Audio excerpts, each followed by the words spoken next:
Halo, saya Liviani. Saya dari mahasiswa Universitas Cyber Asia. Saya akan mempresentasikan tugas 2 ekonomi makro tentang inflasi. Tujuan pembelajaran dari inflasi yaitu menjelaskan terjadinya inflasi dan kebijakan mengatasi inflasi. Pengertian inflasi. Inflasi adalah kenaikan harga-harga barang yang bersifat umum dan terus-menerus. Venieris dan Sebold mendefinisikan inflasi sebagai kecenderungan meningkatnya tingkat harga umum secara terus-menerus panjang waktu. Kriteria inflasi. Terjadinya kenaikan harga barang. Yang kedua, kenaikan harga barang yang bersifat umum berlangsung secara terus-menerus. Pembagian dari inflasi.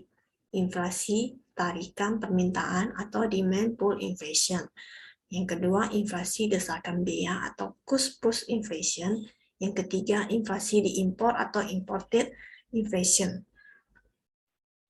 Inflasi tarikan permintaan demand pull inflation, yaitu inflasi yang terjadi karena kenaikan permintaan atas suatu komoditas. Inflasi ini biasanya terjadi pada masa perekonomian berkembang pesat. Kesempatan kerja yang tinggi menciptakan tingkat pendapatan yang tinggi. Selanjutnya menimbulkan pengeluaran yang melebihi kemampuan ekonomi dalam mengeluarkan barang dan jasa. Pengeluaran yang berlebihan ini akan menimbulkan inflasi karena terlalu banyak uang yang beredar. Seperti bunyi hukum permintaan, bahwa apabila jumlah permintaan meningkat, sementara di sisi lain penawaran tetap, maka akan terjadi kenaikan harga. Kenaikan permintaan inilah yang dapat memicu terjadinya inflasi. Inflasi desakan biaya atau cost push inflation, yaitu inflasi yang terjadi karena adanya biaya produksi. Pada saat krisis ekonomi 1997, ketika banyak industri di Indonesia bahan bakunya yang selalu bergantung kepada bahan baku impor, sehingga ketika terjadinya penurunan nilai mata uang rupiah akan berpengaruh terhadap kenaikan biaya produksi. Implikasi selanjutnya dari kenaikan biaya produksi adalah kenaikan harga kepada konsumen. Inflasi diimpor atau imported inflation, yaitu inflasi yang disebabkan oleh terjadinya inflasi di luar negeri. Inflasi ini terjadi apabila barang-barang impor yang mengalami kenaikan harga memiliki peranan yang penting dalam kegiatan pengeluaran di perusahaan-perusahaan. Contohnya kenaikan harga bahan baku bagi industri di dalam negeri yang diimpor dari luar negeri. Sehingga apabila harga bahan baku tersebut naik, maka kenaikan harganya pun dapat menyebabkan kenaikan harga pula di dalam negeri. Untuk pembagian inflasi, yaitu inflasi ringan, atau yang dikenal sebagai inflasi merayap atau creeping inflation. Inflasi ini ditandai dengan peningkatan laju inflasi yang rendah, biasanya kurang dari 10% per tahun. Ciri dari inflasi ini adalah kenaikan harga yang relatif lambat dan berlangsung dengan lambat. Yang kedua, inflasi sedang, atau yang dikenal sebagai galloping inflation. Inflasi ini sedikit lebih tinggi dibandingkan inflasi ringan. Lajunya berkisar antara 10-30% per tahun. Jenis inflasi ini ditandai dengan kenaikan harga yang cukup besar dalam waktu yang singkat. Selanjutnya, inflasi berat atau high inflation. Sesuai dengan namanya, kategori inflasi ini adalah inflasi yang tergolong berat, mencakup laju mulai dari 30-100% per tahun. Pada tingkat ini, harga kebutuhan masyarakat naik secara signifikan dan sulit dikendalikan. Yang keempat, hiperinflasi atau hiperinflasi yang sangat berat, yang mencakup lebih dari 100% per tahun. Jenis inflasi ini sangat dirasakan karena terjadi secara besar-besaran dan mencapai lebih dari 100% per tahun. Indonesia pun mengalami hiperinflasi, bahkan mencapai 600% di tahun 1998. Penyebabnya karena terjadinya pencetakan uang secara besar-besaran demi menutup defisit anggaran pada waktu itu.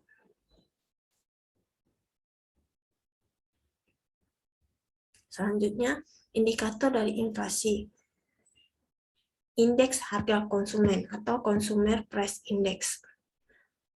Indeks harga konsumen atau IHK adalah angka indeks yang menunjukkan barang dan jasa yang harus dibeli konsumen dalam suatu periode tertentu. Perhitungan IHK dilakukan dengan melihat perkembangan regional, yaitu dengan mempertimbangkan tingkat inflasi kota-kota besar, terutama provinsi di Indonesia. Adapun perhitungan IHK adalah sebagai berikut. Inflasi sama dengan IHK dikurang 1 dikali 100% dibagi IHK dikurang 1. Indeks harga perdagangan besar atau Wholesale Price Index. Indeks harga perdagangan besar menunjukkan tingkat yang diterima produsen pada berbagai tingkat produksi. Adapun perhitungan IHPB adalah sebagai berikut. Inflasi sama dengan IHPB dikurang IHPB dikurang 1 dikali 100% dibagi IHPB dikurang 1. Indeks harga implisit atau GDP deflator. Perhitungan IHK dan IHPB hanya melingkupi beberapa puluh atau mungkin beberapa ratus jenis barang dan jasa di beberapa puluh kota saja.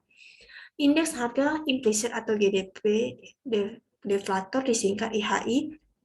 Adapun rumus perhitungan IHI adalah sebagai berikut.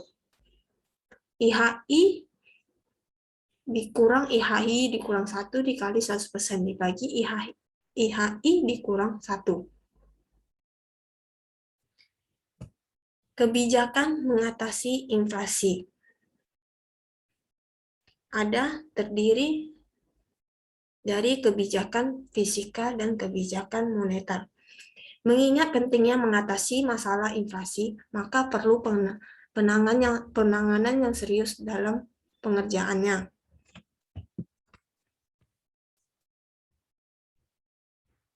Untuk mengatasi hal tersebut, hal pertama yang harus dilakukan adalah mengetahui penyebab terjadinya inflasi agar untuk mengatasinya dapat diketahui. Beberapa hal ekonomi, inflasi tidak hanya berhubungan dengan jumlah uang yang beredar, akan tetapi juga berhubungan dengan jumlah barang dan jasa yang tersedia oleh masyarakat. Oleh sebab itu, untuk mengatasi inflasi dibutuhkan kebijakan yang tepat. Kebijakan yang dapat bisa diambil mengatasi inflasi yaitu kebijakan moneter, kebijakan fiskal. Kebijakan yang pertama adalah kebijakan fiskal. Kebijakan fiskal adalah langkah untuk mempengaruhi penerimaan dan pengeluaran pemerintah. Kebijakan itu dapat mempengaruhi tingkat inflasi. Kebijakan fiskal antara lain sebagai berikut. Meningkatkan tarif pajak. Untuk menekan inflasi, pemerintah dapat menaikkan tarif pajak. Naiknya tarif pajak untuk rumah tangga dan perusahaan mengurangi tingkat konsumsi. Pengurangan tingkat konsumsi dan mengurangi permintaan barang dan jasa sehingga harga dapat turun. Yang kedua adalah menghemat pengeluaran atau mengurangi pengeluaran pemerintah. Pemerintah dapat menekan inflasi dengan cara pengeluaran, sehingga permintaan akan barang dan jasa berkurang pada akhirnya dapat menurunkan harga. Yang kedua adalah kebijakan moneter. Kebijakan moneter adalah segala bentuk kebijakan yang diambil pemerintah di bidang moneter atau keuangan, yang tujuannya menjaga kestabilan moneter agar dapat meningkatkan kesejahteraan masyarakat. Kebijakan moneter meliputi dari membatasi jumlah uang beredar.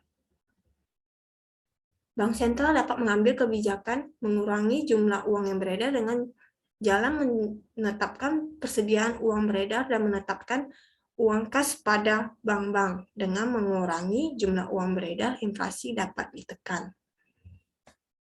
Sekian dari saya, presentasi mengenai inflasi. untuk memenuhi tugas 2 dari mata pelajaran ekonomi makro. Apabila di dalam presentasi saya terdapat kekurangan dan kesalahan kata, saya mohon maaf. Saya mohon izin dan terima kasih.